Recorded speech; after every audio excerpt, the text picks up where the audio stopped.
Hinahanap niyo ba ako sa Facebook mga kabayan? Nandito ang aking Facebook page. I-search niyo na lang kabayan ko, follow na.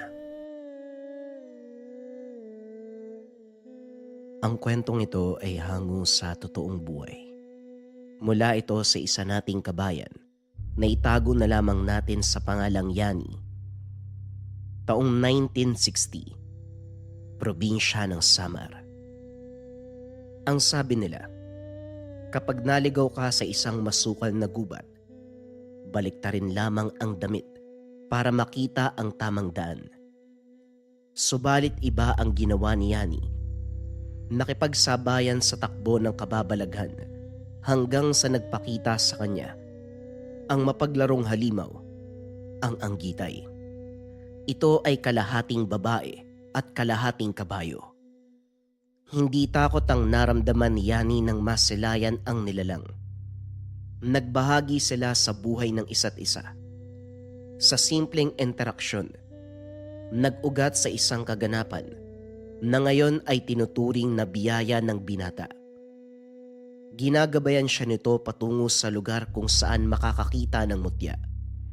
Mutya ng palay na matatagpuan sa lugar.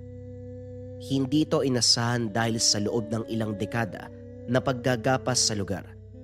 Ngayon lamang napagtanto na merong ganitong gamit. Magmula sa araw na yon, nagsimula na ang kalbaryo niya sa mga nilalang. Sigurado ka ba na kaya mong harapin mag-isa ang kalaban? Pwede akong sumama kung gusto mo. Wika ng anggitay nang mapansin ang pananahimik ng binata. Hindi na kailangan. Ako nang bahala sa kalaban. Hindi naman siya kalakasan kaya sigurado ko na kayang mag-isa. Tugon ni Yani. Huwag kang papakasigurado. Ang mga nauna sa'yo, yan ang naging problema. Masyadong kampante na mahina ang kalaban. Pero hindi kita pipilitin kung ayaw mo kong kasama. Huwag mo lang akong kalimutang tawagin sa oras na kailangan. Maraming salamat, anggitay. Kailanman ay hindi kita bibiguin. Pagbalik ko, magandang balita ang ibibigay ko sa iyo, pangako yan. Naglakbay ang binata sa masukal na kabundukan para hagilapin ang sinasabing hari ng mga gabunan. Sigurado ang binata na maraming taon na magmula nang naubos ang lahi. Subalit kamakailan lang nababalita na may nagbalik.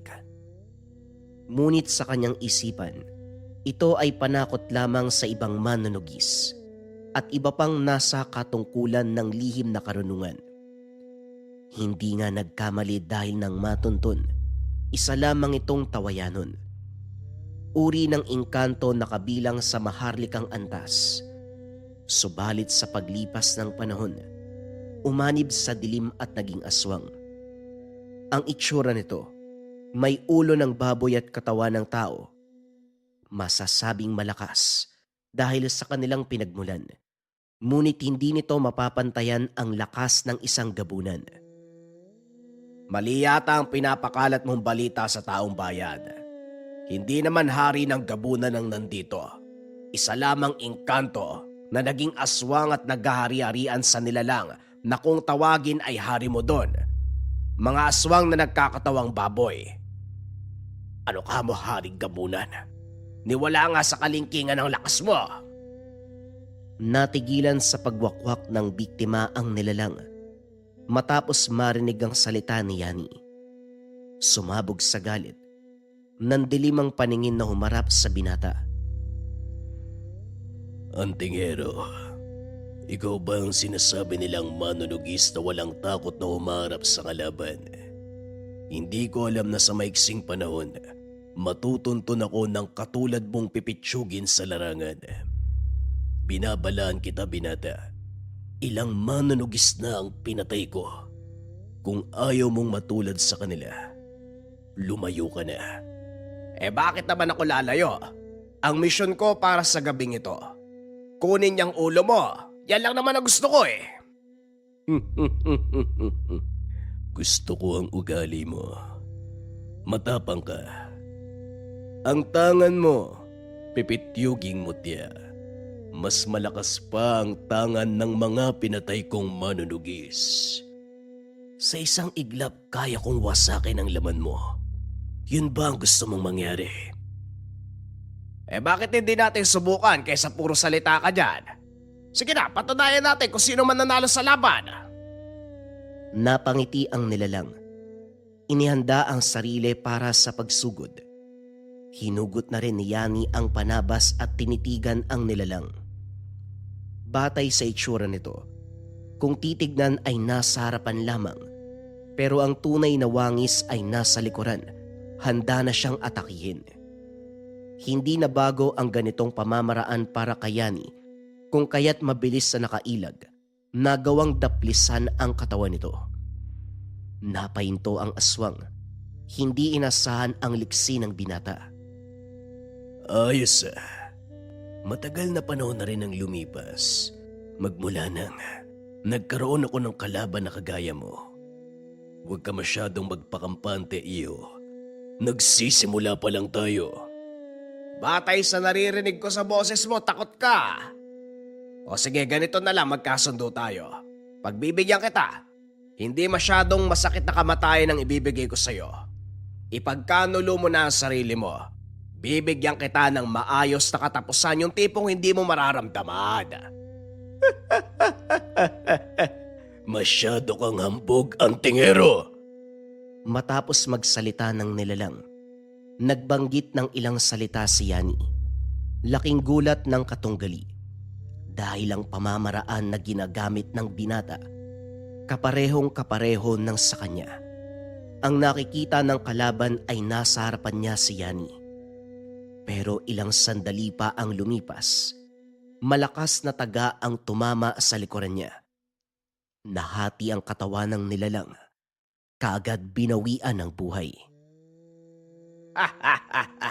Kapag madaldal ang kalaban, siguradong tapos kagad ang laban. Pinagkakalat pang haring gabunan, mas mababa naman sa pinakamababang uri ng aswang. O ngayon, naway maging pataba ka sa lupa. Sa puntong ito, lumitaw ang gabay ni Yani. Binabati kita. Nagtagumpay ka. Umuwi ka na at magpahinga. Ako nang bahala sa katawan ng kalaban. Tumango lamang si Yani at binaybay ang daan pauwi. Kampante siya sa gabay na magagawa nitong itago ang bangkay. Pagkatapos mapuksa ang kalaban, nagpahinga si Yani ng ilang linggo bago may nagparamdam. Sa puntong ito, hindi kaagad nakapagpasya si Yani dahil ang kalaban ay isang agarban. Ang pinakakinakatakutang halimaw hindi lang ng kapwa aswang, kundi ng mga albularyo at antingero.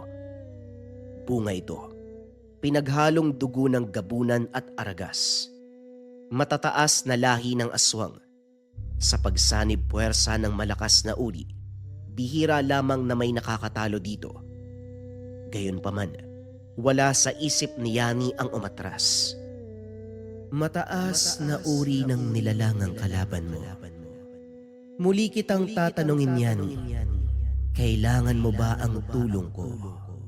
Hayaan mo kung mag-isa sa labanan. Sumaklolo ka kapag naipit na ako sa sitwasyon.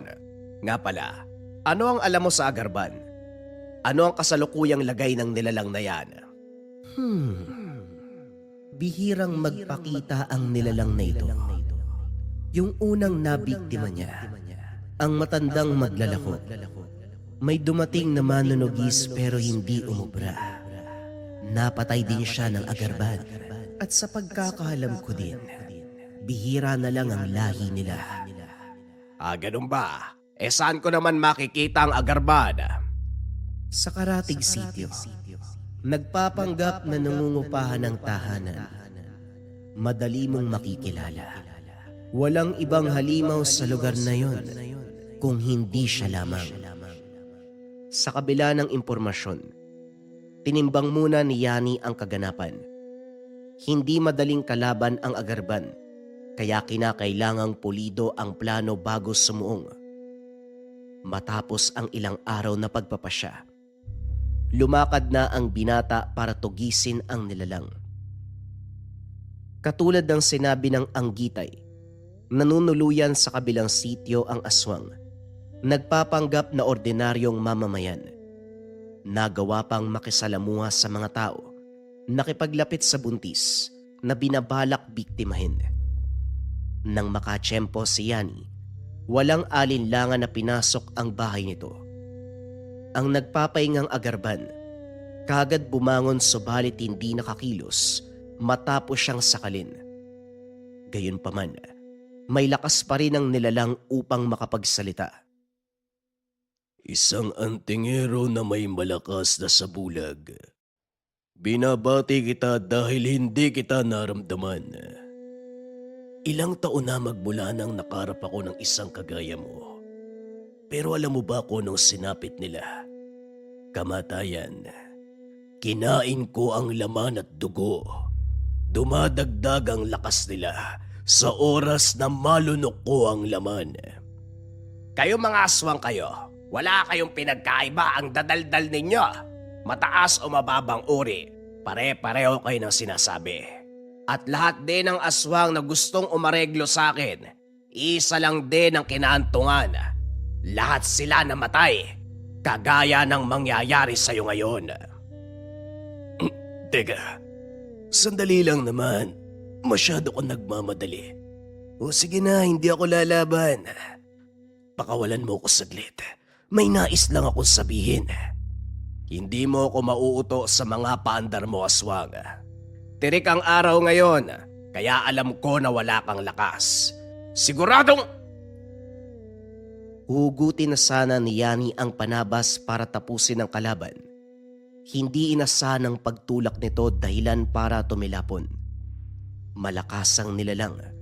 Tumagos siya sa dingding. Mabuti na lamang walang tao sa paligid. Kaso lang, hindi na mahagilap ang kalaban. Sinundan ng bakas. Kaso nga lang pumunta ng merkado kung saan napakaraming tao sa lugar. Sinuri ng binata ang bawat paligid, subalit hindi pa rin niya nahanap. Sa kabila ng pagkabigo, hindi umalis si Yani, nag-abang sa tahanan ng aswang. Ilang araw at gabi ang lumipas bago sila muling nagarap. Maingat pa itong pumupuslit habang tumitingin sa paligid. Inunahan ni Yani. Sa pagsara ng pintuan, dalawa silang nakulong sa loob. Bagay na kinagulat ng agarban. Talagang ayaw mo kong tantanan. Ano ba ang gusto mong mangyari? Kamatayan mo ang gusto ko. Huwag tayong paulit-ulit ng tanong. Ano pa nga bang sadya ng manunugi sa tahanan ng aswang? E di patayin ka, mangmang ka ba? Pisikal na lakas ang pinamalas. Parehong nakakailag at pareho ding umaatake. Patas ang lakas sa mga unang sandali, pero nagawang daplisan ng binata. Dito na nasagad ang pasensya ng agarban. Sa puntong ito, inilantad ang tunay na anyo. Buwagag ang buhok na halos kasing tigas ng alambre. Nanlilisik ang mga mata. Purong itimang balat at napakatulis na mga kuko. Idagdag pa ang walang tigil na paglalaway at nakakakilabot na anghel. Sunod-sunod na kalmot ang pinakawalan ng agarban. Aminado si Yani. Ramdam niya ang bawat puwersa ng kalaban sa bawat pagsalag. Hindi naman nagpatalo ang binata. Kung anong puwersa ang binibigay ng nilalang, ganon din ang ibinabalik ni Yani. Kaso nga lang habang tumatagal ang laban, nararamdaman ng binata na palakas ng palakas ang atake nito. Kung ano man ang puwersa na binibitawan niya, kinukuha ng agarban at ibinabalik muli kay Yani, ngunit doble na ang lakas. Kaya naman alam niya sa kanyang isipan, hindi na pwedeng patagalin ng laban. Deyado si Yani sa paglipas ng mga oras. Sa kalagitnaan ng pag-atake ay biglang tumigil si Yani. Ginamit niya ang atake ng kalaban upang mawalan ito ng balanse. Tinulak niya ito. Kagad ginamit ang patalim. Naputulan niya ng ilang daliri ang kalaban. Umangil ang agarban nang gagalaitis sa galit. Masama ang titig kay Yani. Nagbitaw ng tigalpo ang aswang. Ramdam ng binata ang malakas na orasyon. Dali-dali siyang nakaramdam ng pagkahilo. Sinamantala ang panghihina. Ilang ulit tumilapon si Yani. Nang mga oras na ito lamang na ang agarban. Tumalon siya ng napakataas. Buong puwersang bumuelo ng kalmot papunta kay Yani. Pero laking gulat niya. Tumayo ng maayos ang binata. Nakipagsabayan sa bawat atake. Walang tigil sa paghataw si Yani ng itak. Kasabay nito wala ring humpay ang kanyang bibig sa pagbitaw ng mga orasyon. Itinali ni Yani ang mutya sa kamay kung saan hawak ang itak. Buong puwersang hinambalos. Sa pagtama ng talim sa katawan ng agarban ay siya ring paghandusay ng nilalang. Habol hiningang tinitigan ng binata. Maya-maya pa, lumitaw ang anggitay na gabay. Nagmungkahi na siya na muli ang magliligpit sa bangkay. Hindi ako sigurado pero parang may nangyari sa kabilang bahay Doon malapit sa amin. Kagabi hindi ako mapakali. Kapag gano'n ang nararamdaman ko, siguradong may kababalagan sa paligid. Kaso natatakot ako lumapit sa bahay. May nangungupahan kasi na dayo. Kaninang umaga nung kumatok ako walang sumasagot sa akin Inantay ko hanggang sa sumapit ang hapon pero wala talaga. Ang sabi wala na din ang mga gamit. Parang naglaho na lang bigla. Wika ni Manong Bitoy, ang nagmamay-ari ng paupahan. Kasalukuyan itong nakatambay sa bakuran ni Yani. Sanay itong maglakad-lakad at pumwesto para magpahinga. Nagbayad naman po ba ng upa? Bakit kasi kayo nagpapatuloy ng tao na hindi nyo naman kilala? Dayo pa, delikado yan. Baka mamaya may dalang malas at madamay pa tayo. Hindi maayos ang pag-uusap namin Ang sabi, uupa daw siya tas nagmamadali. Pagkatapos magbigayan ng pera, pumunta na sa bahay. Kahit ganun kaiksi ang pagharap namin, hindi ko maitago ang pangamba. Parang may kakaiba sa taong yun Hindi ako mapaliwanag pero sigurado ko, hindi siya ordinaryo. Paano nyo po nasabi na hindi ordinaryo? Aswang yun, oo. Sa pagkakaalam ko, kapag nakakaramdam ako ng ganun, may nababalitang aswang Kaya sigurado ko aswang siya. Sa palagay ko nga mataas na uri Ikaw ba Yani, di ba may mga gamit ka? Bakit hindi mo kaya dalawin yung bahay para malaman natin? Kapag nakumpirma mo, sa oras na babalik yun, hindi ko natatanggapin yun. Sa palagay ko Manong hindi na babalik yun. Ganyan naman yung mga aswang, di ba? Sa oras na tapos na ang misyon sa isang lugar, alis na yan at hindi na babalik pa para hindi masundan kung meron mang tumutugi sa kanya. Ganun ba? Pakikiramdam lang kasi yung alam ko sa ganyan. Mabuti kung ganun. Wala na madadamay dito sa baryo, baka may buntis pa. Mabiktima nung kawawa naman. Sa sinabi ni Manong Bitoy, dito muling natauan si Yani. Ngayon lang din sumagi sa isipan ang sinabi ng gabay. Matapos kausapin si Manong Bitoy, naglibot siya sa lugar upang makasigurado. May iilang sanggol sa paligid at may mga nagdadalang tao. Pinakiramdaman ni Yani ang bawat isa. Sa kabutiang palad wala namang marka ng aswang. Kaso nga lang, bago tuluyang umalis sa lugar, nakaamoy siya ng babahong samyo.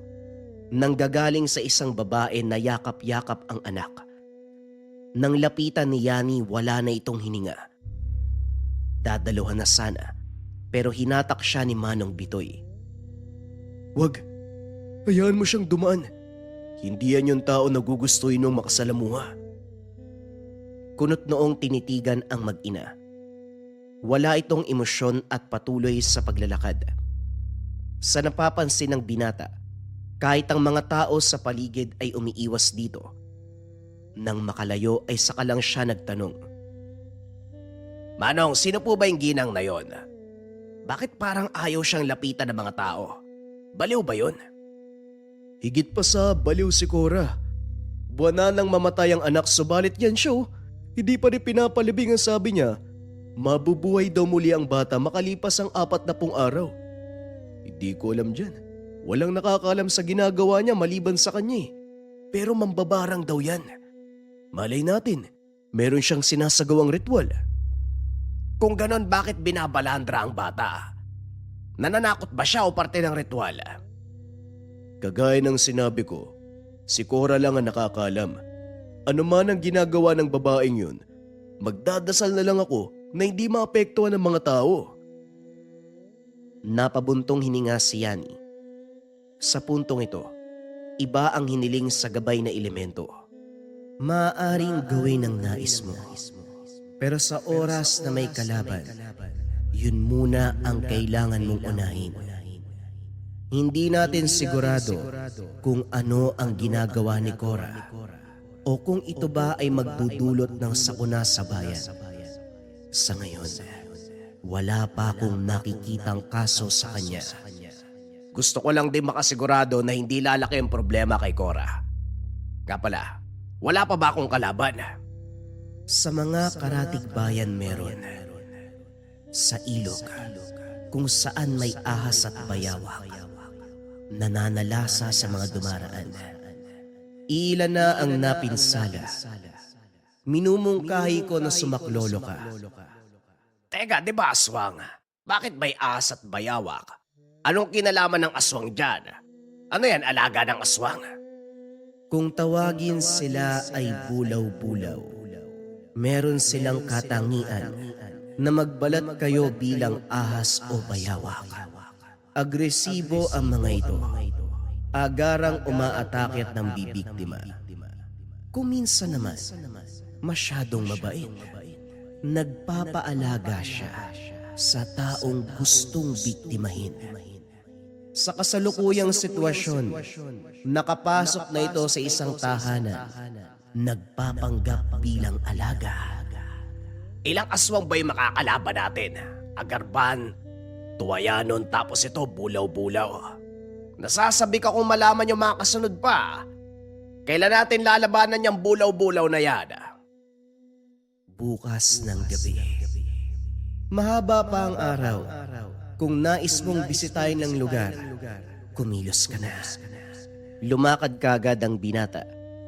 Hindi naman malayo ang lugar dahil pagtawid boundary ng bayan ay mismong lungsod na.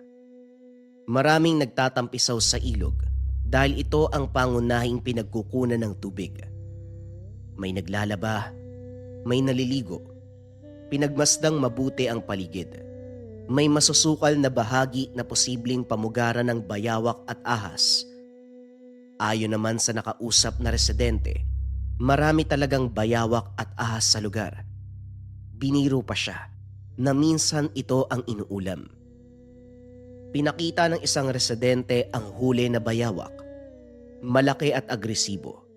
Subalit hindi ito ang hinahanap na kalaban. Nang makapagtanong, tinuro ang nag-iisang tahanan sa dulo. Mag-asawang matanda ang nakatira. Likas sa matandang lalaki ang panguhuli lang bayawak, si Mang Pilimon. Magandang araw sa iyo, iyo. Halika, pumasok ka sa munti naming tahanan.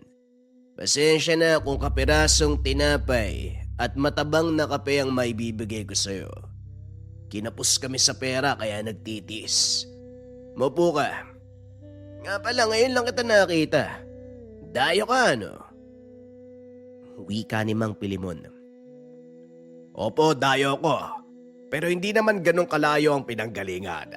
Diyan lang po ako sa kabilang sityo. Bilang binata, nagtutungo po sa mga lugar para makita ang kagandahan ng kalikasan. Sa puntong ito, dito ko dinala ng paglalakbay ko Nagagandahan ako sa ilog at sa tanawin. Literal na malapit sa kalikasan. Oo naman. Parang yung pumunta rito is yung ano ba yun, yung Amerikano ba yun? Bumibisita sa bansa natin para lakbayin ang kagandahan ng kalikasan. Dito din siya natulog ng ilang gabi. Ikaw ba dito ka rin matutulog? Hindi po. Malapit lang po yung bahay ko kaya tatambay lang ako dito. Nakapaglibot-libot na rin ako sa lugar. Ang sa akin lang ngayon, makahanap ng masisilungan sandali. Tinuro ng mga residente ang bahay nyo kaya pumarito po ako Kung ayos lang ho. Walang problema, iyo. Nga pala, mahilig ka ba sa mga hayop? Hindi ito ang uri ng hayop na inaalagaan, ha? Pero ito, nahuli ko, tignan mo. Isang bayawak na naiiba sa lahat ng bayawak na nakita ko. Mata pa lang, oh. Akalain mong nanlalamon na. Kakaiba din ang kintab ng balat. At saka, alam mo ba, swerte daw to sa buhay. Matagal na kasing nakaratay sa banig ang asawa ko. Pero magmula nang dumating to, unti-unti siyang lumakas. Tumitig si Yani sa bayawak. Damang-dama ng binata ang senyales ng tangan. Bukod dito, mapapansin ang pag-iwas ng bayawak. Tinitigan ni Yani ang asawa ni Mang Pilimon. Hindi niya hinawakan. Sinuri lamang sa pamamagitan ng titig at pakiramdam. Hindi may kakaila na may kapit ng sumpa. Si Mang Pilimon sa kabilang banda, puring-puri sa bayawak. Manong, sigurado ho ba kayong swerte yan? Baka mamaya nilalaso ng katawan ng asawa nyo. Katulad doon ng sinabi mo, naiiba sa lahat ng bayawak na nakita mo na. Para sa akin, kakaiba nga. Hindi pangkaraniwan at parang... Nagwala ang bayawak. Nauunawaan ni Yani na pinipigilan nito ang pagsambit niya ng katotohanan. Hindi na lang din muna gumalaw ang binata. Hinayaang kumilos ang bayawak at alamin ang ginagawa nito sa mag-asawang matanda. Hindi tumigil sa pagwawala ang bayawak, kaya naman umalis na lang siya sa lugar. Kampante rin siya dahil hindi pa ito ang oras para umatake ang nilalang. Walang mangyayari sa mag-asawa. Kawawang matanda, ang inaalagaan nila ang mismong papatay sa kanila. Kailangan nating kumilos kagad. Pero parang may mali. Sa tingin ko may tinatago din si Mang Pilimon. Iba ang presensya niya.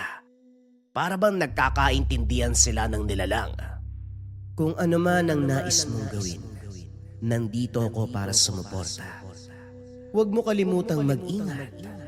Sila dapat ang maging alisto. Dahil sa oras na kikilos ako, wala akong ititira sa kanila.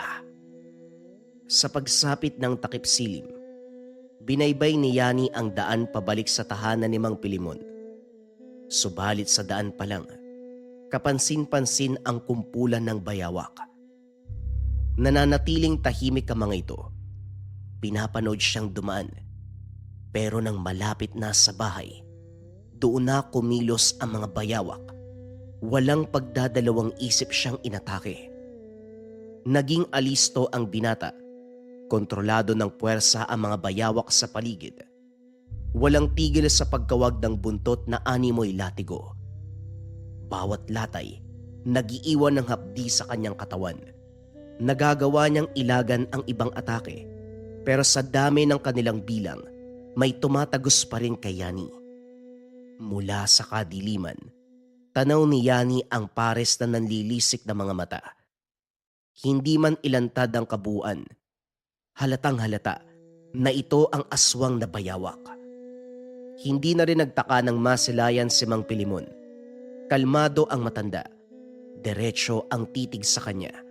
Ngumiti pa ito ng nakakaloko. Gayunpaman, sinubukan pa rin siyang kumbinsin ni Yani. Manong, nilalamon ka na ng panlilinlang. Gumising po kayo dahil hindi lang ikaw ang mapapahamak. Hawak ng nilalang na yan ang buhay ng asawa mo. Kung magpapadaig ka, pareho kayong mabibiktima. At sino naman na nagsabi na isa itong panlilinlang iyo? Gusto mo bang malaman ang katotohanan? Sinadya namin o pumarito ka. Kung sa tingin mo wala akong ideya sa nagaganap, nagkakamali ka. Mga kaibigan, tapusin nyo na ang manunugis na yan.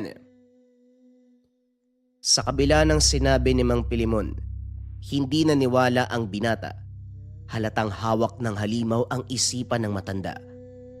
Nang sabay umatake ang mga ito, walang inaksayang oras. Ginamitan ng pangmalakasang orasyon at sinabayan ng pagtaga. Matapos ligpitin ng mga bayawak, umabante sa harapan si Mang Pilimon. Iihipan sana ito ng dasal para magising. Pumagitna ang bayawak. Masyadong maras ang kilos na hindi na nailaga ng binata. Bistado ka na pero nag-aanyong bayawak ka pa rin. Mahusay ka magtago Malas mo lang dahil alam ko ang pamamaraan mo. Nalaman mo dahil may gabay kang elemento. Nag-aangas ka dahil meron kang tagasunod. Alam mo binata, kung tutusin noon pa lang kaya na kitang patayin Madalas kitang nakikita sa kagubatan, sa kabundukan, sa lugar kung saan ka dumadayo. Nung una akala ko nagkataon lang pero sa pagkikita natin ngayon, nakatadhana na. Ganun ba? Sayang hindi ko napansin. Kung nakilala kita kagad, malamang patay ka na ngayon. Tama ka naman. Nakatadhana ang araw na ito para patayin kita. Hindi mo pa rin ba nahuhulaan ang mangyayari sa'yo? May mahuhulaan ako, pero hindi ang kamatayan ko. Wika ng bulaw-bulaw, sabay sulyap sa matandang babae na ngayon ay naghihingalo. Si Mang Pilimon naman tila paralisado sa kinauupuan. Sakop ang katauhan sa puwersa ng halimaw. Kumilos si Yani, nagbato ng orasyon. Subalit natigilan. Imbis sa kalaban tumama, matatanda ang naapektuhan. Dali-dali niyang kinontra ang sariling atake. At sa pagkalingat, sinamantala ng kalaban ang pagkakataon. Dali-daling umalis sa lugar. Mang Pilimon! Manong! Naririnig mo ba ako, Manong? Manong! Kahit anong sabihin ni Yani, hindi nagigising ang matanda. Dilat ang mata, subalit parang tuod na lamang. Gayon din ang asawa. Dilat ang mga mata. Nakanganga, naninigas. Nang ihipa ng orasyon, nakita ang napakanipis na lubid. Nakakonekta sa bibig ng matanda. Isang paraan para higupin ang lakas. Dali-dali itong pinutol at sa pagkapigtas, umalingaw-ngaw ang sigaw ng nilalang. Galit na galit si Yani. Gustong habulin ng aswang pero hinihila pabalik buwat ng kalagayan ng mag-asawa. Nang hindi na kaya pang pagsabayin, tinawag ang gabay. Ito ang nagbantay sa matatanda. Pinaybayang tabing ilog, nagkarga ng orasyon sa hangin.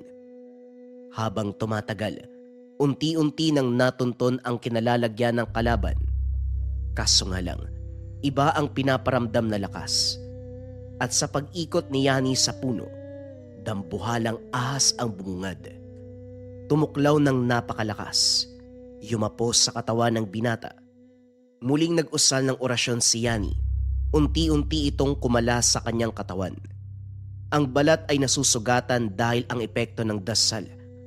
Animoy dahon ng talahib na may maliliit na tinik. Nangangati ang halimaw. Maya-maya pa bumalik sa anyong tao. Wala pa ring tigil sa pangangati. Namumula ang balat hanggang sa nagsugat-sugat. Para kang bulate na inasinan. Ganyan ba kakati ang dasal ko? Animal kang manunugis ka. Paano mong nagawang kontrahin ang atake ko? Mas animal ka dahil nag-aanyo kang hayop. Anong klase ako manunugis? Ako lang naman ang manunugis na hindi mapapasama sa listahan ng pinaslang mo.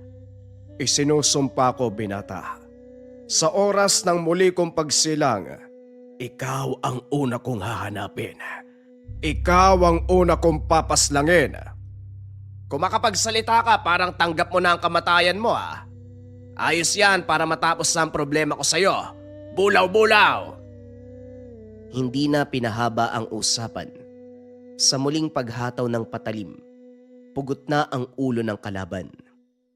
Balikan mo ang mag-asawa, Yani. Ako na ang bahala sa nilalang na ito. Anong nangyari sa kanila? Hindi mo nagawang gamutin ang kalagayan? Ang hinala mo sa lalaki ay tama. Hindi rin siya pangkaraniwan. At kung magtatanong ka pa, malamang katapusan na ng babae. Dali-daling bumalik si Yani sa lugar. Naabutang nag-oorasyon si Mang Pilimon. Ginagawang alay ang sariling asawa. Sa napapansin na mga kagamitan, Isa itong manggagaway at sa pag-intindi sa galaw, nais gamutin ng sarili sa pamamagitan ng lakas ng asawa. Bago pa man tumalab ang orasyon, pinigilan ni Yani ang sumpa. Manong! Manong, tumingin ka sa akin!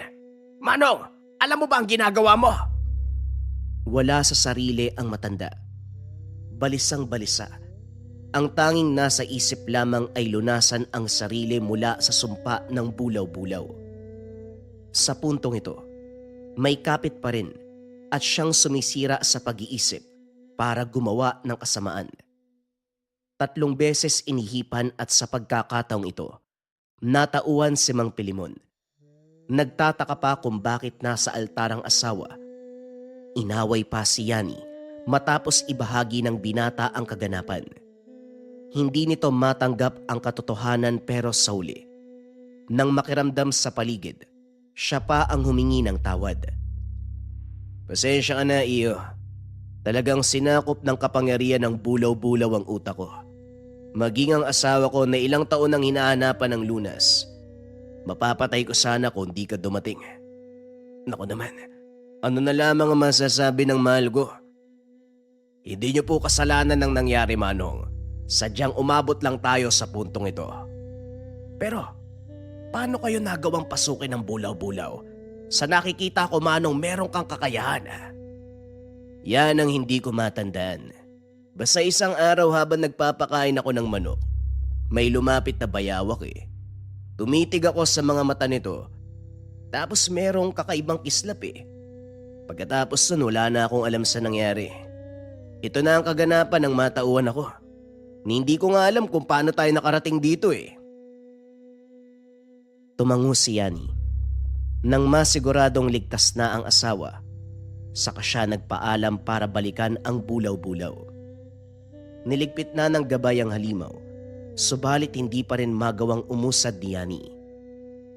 Malalim pa sa balon ng iniisip mo. Pinaslang mo na ang kalaban. Ano pa ang kinakatakot mo? Sunod-sunod ang naging laban sa nakalipas sa mga araw. Iba't ibang lahi ng aswang ang nakalaban, nahanay pa sa matataas na uri. Napapaisip lang ako kung ano pa ang kasunod. Haring gabunan, agaras. Wala pa tayong ideya sa hinaharap natin, pero labis na ang pangamba ko dahil palakas sila ng palakas. Normal sa katauhan mo ang mag-isip. Hindi lamang para sa sarili ang nais mo. Ito ay para sa kapakanan ng buong baryo. Huwag kang mag-alala. Sa oras na may panganib, ipagbibigay alam ko sa iyo. Maginhawa sa kalooban ang gising ni Yani kinaumagahan. Pakiramdam ng binata ay nabunutan ng tinik. Dahil sa araw na ito, walang aatupagin kung hindi ang sarili. Sa unang pagkakataon, dinalaw ang taniman sa likod bahay na ilang buwan ding hindi naalagaan. Marami ng tumutubong damo at halaman na kaagad ding binubunot. Napalitan ng binhi ang mga pananim na tuyo at sa kalagitnaan ay dumating si Mang Bitoy. Inalalayang maupo sa tabi. May problema po ba, Manong? Nanginginig po kayo. Ano po bang nasa isip niyo? Baka pwede ko kayong matulungan. Yan talaga ang sadya ko, Yani. Naalala mo ba si Cora? Masama ang kutob ko sa kanya. Dumaan siya kagabi sa bahay eh. Hindi ko alam pero may malaki siyang banta nararamdaman ko, iho. Puntahan mo muna kaya. Alamin mo kung ano ang binabalak. Ano po ba talaga ang napansin niyo? Hindi ako pwedeng sumugod ng walang sapat na nalalaman. Nagri-ritual siya habang naglalakad eh. Bit-bit niya yung patay na sanggol. Nakakakilabot ang bawat pagsambit niya, Yani. Pakiramdam ko nga kagabi, tinatawag niya ang lahat ng elemento. Umabot hanggang umaga yung paninindig ng balahibo ko. Hindi ako nakatulog. Naalerto si Yani sa narinig. Dali-daling tinapos ang gawain para kausapin ng maayos ang matanda. Walang pagbabago sa kwento. Ganun pa rin ang sinabi nito. Paulit-ulit. Kaya napilitan si Yani na suriin ang kinalalagyan ni Cora. Hindi naman malayo mula sa tahanan ni Manong Bitoy. Nag-aalangan lang siyang lumapit Nakatayo sa pintuan ang babae, patuloy sa pagbigkas ng orasyon. Mambabarang si Cora. Mataas ang kaalaman sa larangan, pero magmula nang magkasakit ang anak, unti-unting nakalimutan. Napalitan ng labis na pag-aalala ang utak. Hindi na makapag-isip ng maayos at lalong lumala ng mamatay ang bata. Ngayon, ang naaalala na lamang ay pagsambit ng orasyon. Malakas ang kargada, pero saka lamang iepekto kapag may lalapit na taong may karunungan. Mag-ingat ka. Pwede itong tumalab sa'yo. Tatalab, hindi ko alam kung umiiral ba ang salitang yan sa akin. Sa tangan at gabay mo, imposibleng may makalusot. Tatalab siguro pero hindi ganun kalakas. Pwede ko na bang sugurin yan? Tirik pa ang araw, Yani. Maaring maraming makakita. Intayin mo ang pagsapit ng dilim. Pagsapit ng takip silim, nakabang na ang binata sa hindi kalayuan. Sa puntong ito, sa gubat naabutan dahil nagriritual sa bangkay ng anak. Habang pinapakinggan ang orasyon nito, masasabi ni Yani na nagkandaletse-letse kung ano-ano lang ang sinasabi. Nainis na nang wala pa ring nangyari sa bata. Ito pa mismo ang sumakal. Ginawa ko na ang lahat pero nasayang ang pinagpaguran. Ano pa ba ang dapat kong gawin para mabuhay ka? Sandali, may nakikita kong kaluluwa. Kaluluwa! Sinimot-simot ni Cora ang hangin. Sa hindi inaasahan tumingin ito sa direksyon ni Yani. Nakapagkarga ng sabulag ang binata at imposibleng mabasag ito. Nagtataka siya kung paanong nakita. Naguguluhan dahil sa halip na tawagin siyang manunugis o antingero, kaluluwa ang paulit-ulit na sinasambit. Gumagana ang lahing kulaw ni Cora. Isang uri ng nilalang. May malaking mata at anyong ibon. May 3 ulo na sabay-sabay nakakakita sa liwanag at dilim. Nauuna nitong makita ang kaluluwa bago ang katawan ng kalaban o biktima. Bakit hindi mo sinabi kagad yung bagay na yan? O siya, kikilos na ako. Baka makatakas pa yan eh. Sa puntong ito, direkta nang nakikita ni Cora ang katawan ni Yani. Kaluluwa ng antingero. Hindi ito ang unang pagkakataon na nakasalubong kita. Sa malapit ka lang nakatira, hindi ba? Minsan mo na akong pinagmasdan. Napapatanong ako kung pagmamasid lang ba ang ginagawa mo o nakikialam ka sa orasyon dahilan para hindi mabuhay ang anak ko. Patay na ang bata. Walang sino mang makakabuhay ng isang patay. Mangkukulam, mambabarang, antingero, ermitanyo, o sino pang dalubhasa. Maliban na lang kung Diyos ka. Pagpahingahin mo na ang bata, igalang mo ang kaluluwa niya. Sino ka sa inaakala mo? Sino ang nagbigay ng abiso sa'yo para magsalita tungkol sa akin? Labas ka sa usaping ito, kaya huwag kang makialam. Wala pang tinatamaan na inosente sa binibitawan mong orasyon, pero hindi na ako mananahimik. Isang banta ang ginagawa mo at kapag nagpatuloy ka, posibleng ikapahamak ng lahat. Nasisiraan ka na ng bait dahil sa pagkawala ng anak mo. Pagpahingahin mo na siya nang sa gayon bumalik ka sa wisyo. Dito na nasagad ang galit ni Cora. Bumungad ang ganap na itsura. May hahalin tulad sa napakalaking ibon. 3 ang ulo at malalaki ang mga paa. Malapad ang pakpak. Napakatalim na mga kuko. Gumapang ang iba't ibang uri ng insekto papalapit kay Yani. Pero may pananggalang ang binata. Bago pa tuluyang makagapang papalapit sa kanya, isa-isang namamatay ang mga ito. Makikita sa mukha ni Cora na hindi inasahan ang galaw na yon, kaya naman dali-dali itong sumugod. Malalapad na pakpak at mga kuko ang ginamit pang atake. Sinasabayan ng biglaang pagkawala at pagkalitaw. Sa katunayan, hindi na bago sa binata ang ganitong galaw, kaso nga lang hindi lahat mauhulaan. Nalingat lang sandali, tumilapo na si Yani. Sabay-sabay ang orasyon ng kalaban, karunungan bilang halimaw at pambabarang. Nagawang buhayin ng mga insekto na ngayon nadagdagan ng iba't ibang uri pa. Gayunpaman, walang panama ang mga ito. Mabilis na kokontra ang lahat. Kahit tawagin mo pa ang lahat ng mabangis na hayop, walang magagawa yan sa akin. Tumigil ka! Huwag ka magsalita! Ikaw ang dahilan kung bakit hindi nabuhay ang anak ko! Umatake si Cora.